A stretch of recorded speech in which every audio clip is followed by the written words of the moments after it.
Welcome, everyone, to episode 114 here on the Proven Knowledge Podcast. This is the Creator Series. Today, I welcomed another London artist. Her name is Sofia Gillani.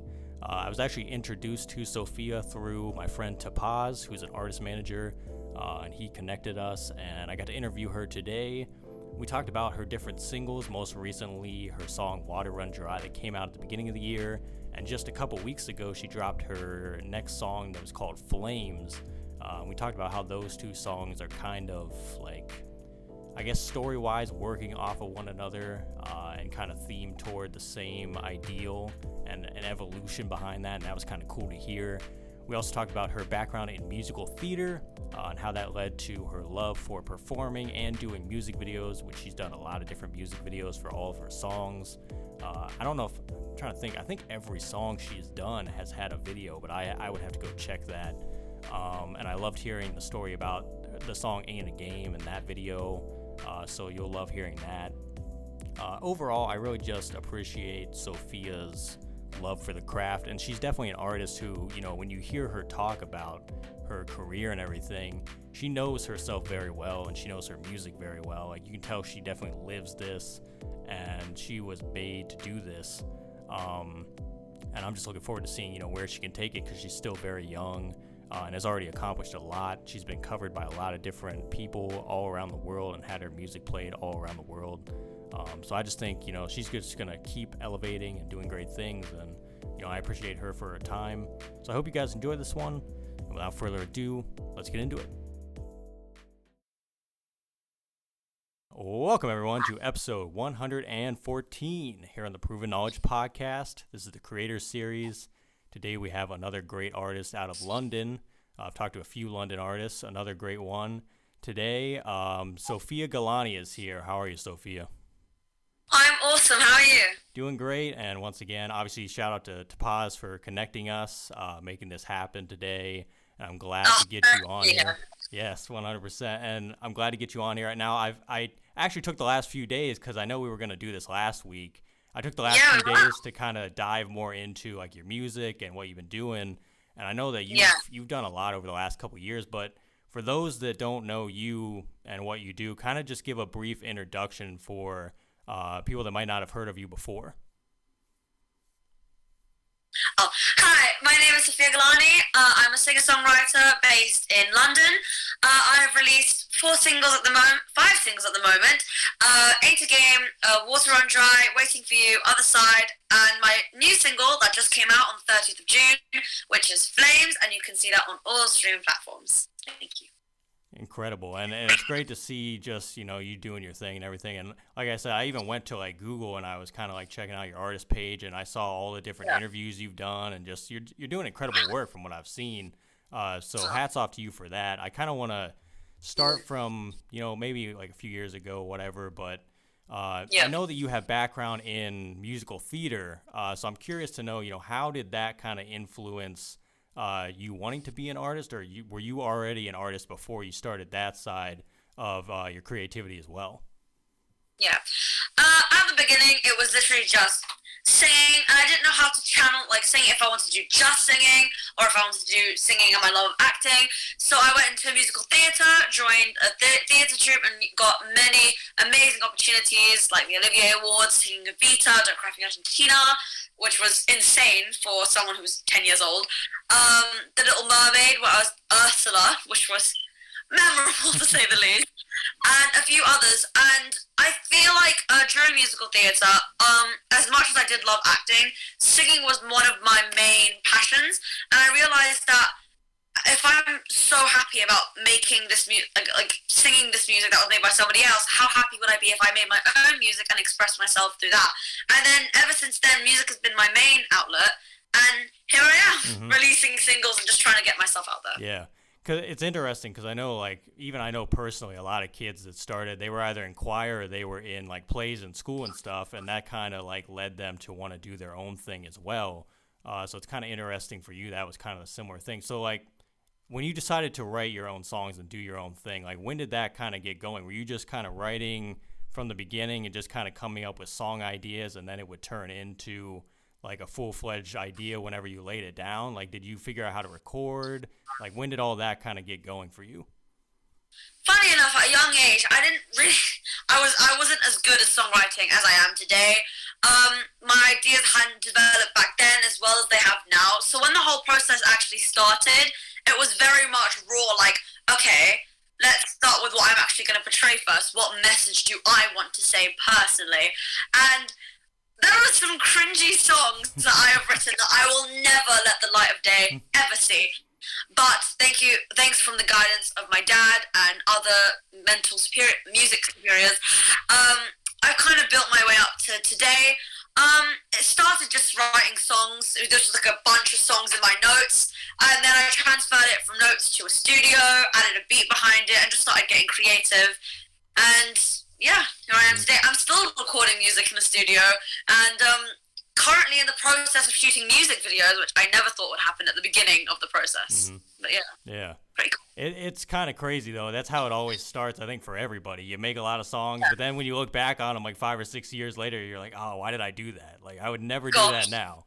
But you know, it's always like you gotta kind of appreciate the process too, and you gotta like start somewhere, and then once you get better at it, you look back and you're like, wow, I actually came pretty far. Like the stuff I'm doing now is even better. So I think that is kind of what you're explaining there as well.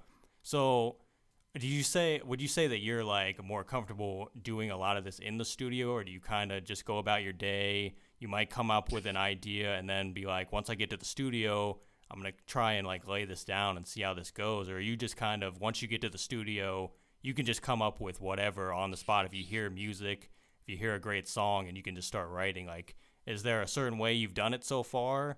Or what do you think is most comfortable for you? I have to say, with the actual songwriting process, it's definitely not like writing in the studio. It could be, because I do like joshing around a few ideas between, my friends and stuff, but it is very much, my music comes from experience, so it will very much be like, oh, I'm feeling upset about, well, it's not, I don't say, oh, I'm feeling upset about something, let me write it down. It's just like, oh, that inspired me, let me write that down on my notes. And the next thing I know, it was just like a little idea, and it was just the first verse. I come home and I'm like, oh, I have that, okay, let's develop that. Verse, chorus, and it just goes on to a fully fledged song, go in the studio, and then, to be honest, if I'm, I've never fully got an idea of what I'm going to do when I'm in the studio. I've got the song lyrics, but the actual production of it, the beat, the melody, everything that's going behind it, even the actual sound production itself, all happens in the studio. So the idea comes from outside, but the actual working on it and making sure that's absolutely perfect for me and making sure that it's exactly what I want to put out happens in the studio. Yeah, and I think that's a great way to do it too, because you go and you live life and you have these experiences, and then when you come up with the idea, then you can go in, and then obviously you work with your collaborators and you kind of just work it to where it needs to be over time. So that's like the best way to do the process, in my opinion. So I think that's great. I'm also, intrigued on like, who are some of your favorite artists personally? Like, who have you been listening to either the last few years or even when you began your journey as an artist? Like, who are your biggest influences, you'd say? Biggest influences would have to be Sia, Adele, definitely Adele, because she was literally the first person I listened to when coming into music. A bit of Ariana Grande, funny enough, because I found out about her from her new album that came out, which is Positions, which was very, very good. A bit of Queen every now and then. I'm always listening to new songs in the car because my family has such a variety of music tastes, so you never know what to expect. But just been Adele, Sia, Queen, Ariana Grande, and some Doja Cat. Love a good bit of Doja Cat. I was about to say, see, that's kind of the wild card right there, Doja Cat. Throw that in there. Yeah, yep. 100%. But yeah, all great artists though, especially. So obviously, you're in London right now and everything. Have you been there your whole life then? Are you like born and raised in London, or? Yeah, born and raised in London. Nice. So let's say as a young artist, I'd say London is probably, at least from an outsider's perspective, I'd say London is a pretty big melting pot, a lot of different artists, a lot of different styles. So for you, how do you approach a music career from your standpoint as far as like, there's a lot of other great artists. How are you trying to set yourself apart from them? Or are you really just focused on your own journey, taking it one day at a time? I really think the fact that London has so many amazing music artists is what makes my music career so identifiable. Because I'm approaching it from my own journey, my own development, and I want to start I'm in the middle of my music journey already, and I wanted to see it through my perspective, because I know that no one can do what I'm doing. No one can copy my message. No one can, replicate my songs, because it's not going to be authentic. It's not going to be me. But I feel like all the different styles and genres, especially with today, everyone's experimenting. I feel like I'm in the hub of it, and that's really good to kind of get the output of other music creators and be inspired by that and through my own creativity, but also have that originality, that bold kind of soul, that weird kind of vibe. Because all my songs are ridiculously different. Ain't a Game's more fun and playful with a serious message. Then you go to Other Side, boom, you get hit with a very strong, sensible message. And then Waiting for You comes out of the ballpark, and it's like the spiritual, R&B song. So I feel like, yes, it's amazing to have all these other musical artists, and they're also talented in their different ways. But when looking at it through my eyes, it's me, and I will continue to be me and do exactly what I'm doing. I'm not going to get sidetracked. Yeah. And that's really how you have to be, too, because it can be kind of like intimidating when you see, especially when you see the success of other people as well. And then you start to look at them and you're like, I wish I kind of was where they are now. But like you said, it's really a process. You got to take your time with it and figure it out for yourself and figure out what you want to do in music as well. And I think, like, just from what you said, you definitely have a clear understanding of that. And you know that no one can do what you do specifically. So, I think as long as you have that in mind, it's going to just keep working out for you. And another thing that I always think about is, like, if you go back like 30, 40 years ago, obviously, like, me and you, we weren't around at that time. We didn't know, like, how the industry worked and stuff like that. But there wasn't as many opportunities for different artists to, like, have careers and sustain and everything like there are now with social media, with the internet, with distribution. You're able to do things a little more easier and everything. And you can really make your own lane now. So it's like we don't need to fall into the box of what other people are telling us we need to do. We can just be ourselves more and just figure out how to carve our own lane. It might take some time to get there. But I think just having that freedom and just knowing that even if there are a lot more artists and there might be a lot more, people trying to grab people's attention, it's like, what can I do to find my audience and find the people that are going to be fans of me? So I think it's just perspective and how you look at it. And I think that definitely what you said, that's spot on to me. So go ahead. A wise person once told me that you can hit as many milestones as you want, but always to appreciate the little victories. Mm-hmm. Yeah. Because the little victories add up to the big stuff. You know what I mean? If you're skipping over the little stuff, the big stuff's just going to come and go, and sometimes the big stuff doesn't come for a long time. So if you're not appreciating where you are now, then you're really just waiting on something that isn't going to be as satisfying when it's all said and done. So 100%. So you mentioned, obviously, you got a lot of music videos for these songs you've done and everything. What has the process been like behind that? And who do you have, like, kind of helping you out with those, maybe storyboarding these scenes for the videos, filming them? How's that gone for you? I have the most amazing music video team. I love them to bits. And my dad's always there to, add the humor aspect to all this, busyness. But with starting, like, making music videos, Ain't a Game, it wasn't a music video where we were just outside and I was walking, like, Other Side. We wanted it to come out and be fun, fresh, something we haven't seen before yet. So we thought, animation, let's just do that. And Ain't a Game's already playful in itself, song. So I thought, you know what, music video, animation sounds amazing. And I'm privileged to work with some of the most amazing directors and animation team for that music video. And the process, very, very long. Fun fact, I'm walking through this animation world, and I'm walking on, like, this green screen treadmill in this big studio, and it wasn't working at the time, and I was wearing high heels. So this is like a 5-hour shoot in high heels, walking on this treadmill, and it wasn't working. So my dad got behind the treadmill and started pushing it, and I like wobble a little bit, and we thought, oh, that's characteristic, we'll keep it in. But when it was actually happening, I was, like, stepping on my dad's hand while he was trying to move the treadmill.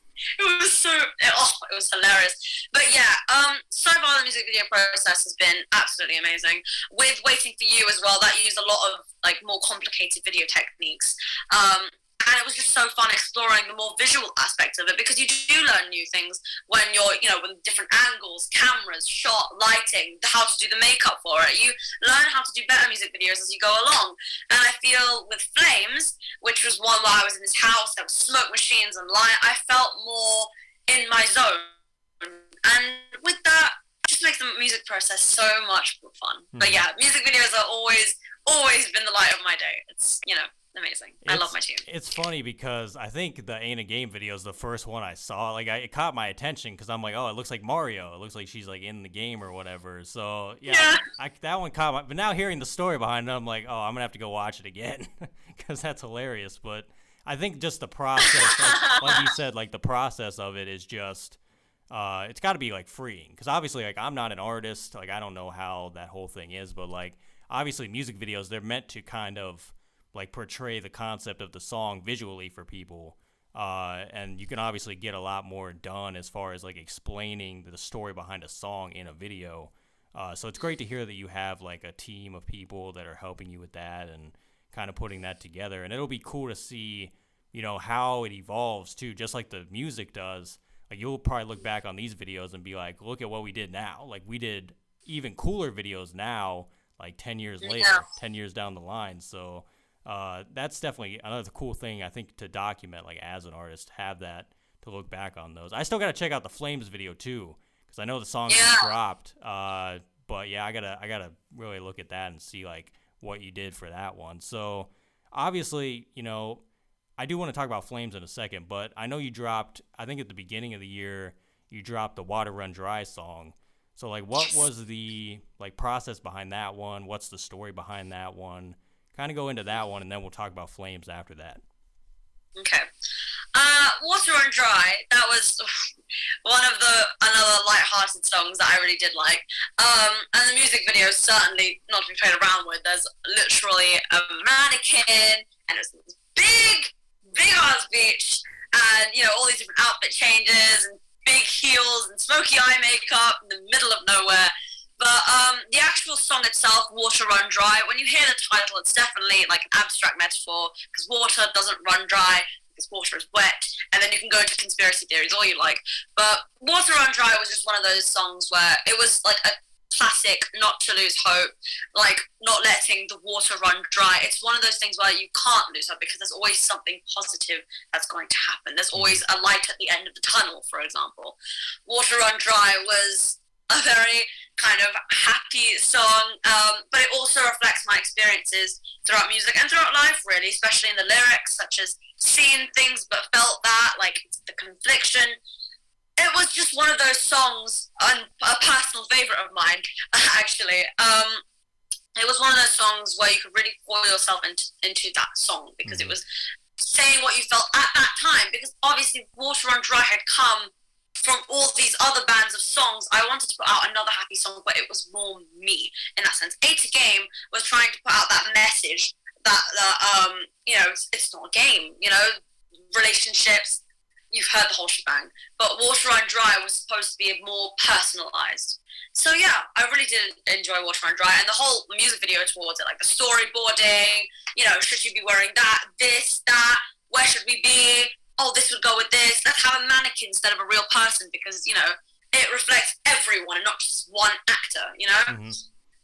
But yeah, it was really fun. So now I need to know, was it kind of intentional then to put out almost like a polar opposite, with Flames being the next one then? Because Flames is more like, I guess you would say, chaotic, right? So it's kind of like the exact opposite. So like, why follow up with that song then? And what is kind of the story behind that one as opposed to Water Run Dry? Flames coming out after Water Run Dry was completely intentional. It was supposed to be like, POV, you let the water run dry, and it puts it into my more darkened, I'm not going to say emo because that's not what it is, but more serious era of music. So Flames, it was supposed to be more of the shocker. Water Run Dry was a very chill song. You could vibe to it. It was R&B. Listen to it in the car. Flames, it comes out completely, you know, the bass drops right when you don't expect it, which I did love about the song. And I wanted it to be like the burning of like any kind of doubts I had coming in the music industry, and kind of just like that step forward as I age, yada yada. But Flames it was also a very spiritual one. It's somehow similar to Water Run Dry, because in that song I do these kind of like, I'm not going to say Tarzan, but like ancestral, maybe Tarzan-y like kind of calls. And I felt like Flames was supposed to be like the shocker. It was supposed to shock the audience. It was supposed to be like, ha! Didn't see that coming, did you? No, you didn't. And now have this. And now, like, see this music video where there's a spider at one point because we thought that would be scary. And, you know, there's, like, smoke and, you know, kind of burning that era of, like I said, doubt and misfortune. And let's carry on. Let's carry on with my music journey and not let everyone who, you know, said this and that and kind of looked at it in their vision, kind of doubt my vision. I'm not going to do that. So here's a song to kind of show you that that's not the case. Yeah. But yeah. And I love how you put it out in like the summertime too. It's kind of like more of a summer theme. So I kind of caught on because I'm like, I looked at like the last two drops and I'm like, I feel like these are kind of like connected in a way, maybe not like directly, but she kind of like plant. So I was right. I was like, I had a feeling. Like but now see, I gotta watch the video now because like you're telling me all this. I'm like, I really gotta sit with it and check it out. But I love that, like having those as kind of parallels to each other and kind of connected. And then, you know, you never know, like different songs you do in the future, you kind of do the same thing and just kind of connect them and everything, and make them like work off of each other very well. I think that's great for like as a listener. If you hear that, you're like, wow, that's kind of cool how those two ideas work together. So I got to ask then, obviously, you know, those two songs, are there more songs like this year that are going to be coming out? Do you have maybe a project or something? Like what can you reveal that is going to be the next like release potentially? I'm always working, and I'm going to give you guys the exclusive because why not? But at the moment, I'm currently working on this song called Monster. Very freaky song coming out later on. We are currently in the process of shooting the music video for it, but it's more noir, more detective, more mystery kind of song, which I think would be lovely with Flames. And then I also have another one called Won't Be One, and we have finished the music video for that. That one is absolutely sick. We have drones, all these other shots, acting scenes as well, because can't give up on the acting, can I? But yeah, definitely more projects in the process, and I'm still recording, like I said before, in the studio to this day. So next thing we know, next week another song will be done. So, just got to keep it going, you know what I mean? Keep the creative juices flowing. Yeah, 100%. So I know you've also been doing a lot of different live shows, like in London and different areas and everything. How has that been going for you? Because obviously, you know, we just came out of the pandemic and everything in a lot of places, and there were no live shows for a while. So what's it like to get out there and perform some of these songs for people? It's insane. After the pandemic lifted, everyone was just so keen on getting outside and listening to music because they were so, you know, obviously producing songs and music in our houses and listening to it was great. But when you go outside and hear it out in like, you know, real life, live, seeing these artists, everyone just wants to get outside. And I especially wanted to go out and sing. I was missing gig life. So as soon as the pandemic lifted, I had all these gigs, all posted on my Instagram at Sofia.Gillani. I was doing gigs at the Castle, doing it at the Circle, which is in Slough. I did it at Luton Pride, which was on the 25th of June, and that was absolutely insane. Huge crowd turned up, loved it. And literally just 2 days ago, performed at the Hazelmere Fringe Festival. Very big turnout there as well. And sooner, I think near the later July and August time, I have a gig at Westfield at one of those open shows, which is going to be amazing. And then later on, I have one in Poppin Picnic and Madhurst, the Madhurst Festival, which is in Midhurst, later in August. And the dates will be shown up on my Instagram. But yeah, It's insane. I love it so much. It feels so free, so electric, and just seeing the crowd there cheering you on, singing your songs along with you. It's amazing. So I've kind of figured you were like, you enjoy performing and everything, especially since like the musical theater background and everything. Do you eventually want to like do your own tour, or maybe like open for another artist on a tour? Like, is that definitely in the like goals for you eventually? Definitely in the goals. I would love to do my own tour or support an artist doing another tour. I feel like that would be absolutely insane and just kind of take off my career in another way globally. It already is happening globally with, you know, your podcast and other radio stations in America and other countries, especially in Australia. But actually getting on the stage in a different country would be amazing. Mm-hmm. Yeah, well, congratulations on all the shows you've been doing, because that's definitely great to see that you got that going. So, last couple questions here. These are questions I ask on every episode. The first one is, in 10 years, where do you think you envision yourself in your life and your career? The classic question. 10 years. In 10 years, an album out. An album and a few singles out after that. I'd say touring, 100%, definitely. By that stage, anyway. Like more live performances. What else can I say? I mean, the dream is, you know, billboards and tours and, you know, more music being released. But at this point, I'm in no rush. I feel like in 10 years, I just want to be happy where I am in my music journey. And I want to continue to be happy in my music journey. Mm-hmm. I feel like I said before, appreciating the little victories. I'm doing that right now. And I want to keep doing that forward. And I hope in 10 years, I'm still appreciating the little victories, even if I have ticked off all my goals and I'm making new ones. Mm-hmm. But yeah. That's why I'd see myself in 10 years. Love that. So do you have any final words of wisdom today for the listeners? Okay. There is no one else like you. No one else can do what you do. And I hope to be that artist that takes you through that journey as you listen to my music and feel joy, happiness, sadness, you know, anger, just, you know, one of those artists where you can express your emotions fully.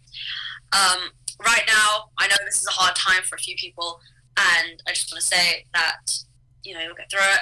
I can help you get through it with music, and just to stay tuned on everything that's going on at the moment. You can find me on Instagram at Sofia.Gillani, as well as YouTube and Facebook at Sofia Gillani, and TikTok, funny enough, at Sofia Gillani Music. But yeah, I'm here. Awesome. Come find me. Well, Sophia, that's all I have for you today. I really appreciate you once again for, you know, giving your time and giving your story, because I didn't know a lot about you before today either. But, you know, I'm definitely gonna, you know, stay tuned with what you're doing and everything, and hopefully we can do like a part 2 eventually. That'd be great. Thank you so much for your support. This has been absolutely amazing. Thanks, guys, for listening today. That was episode 114. We'll be back this time next week. As always, hit the support button on your podcast streaming platform if you'd like to send any funds. And feel free to leave us that 5-star rating if you enjoyed today's episode. So we'll see you then. Thanks, everyone.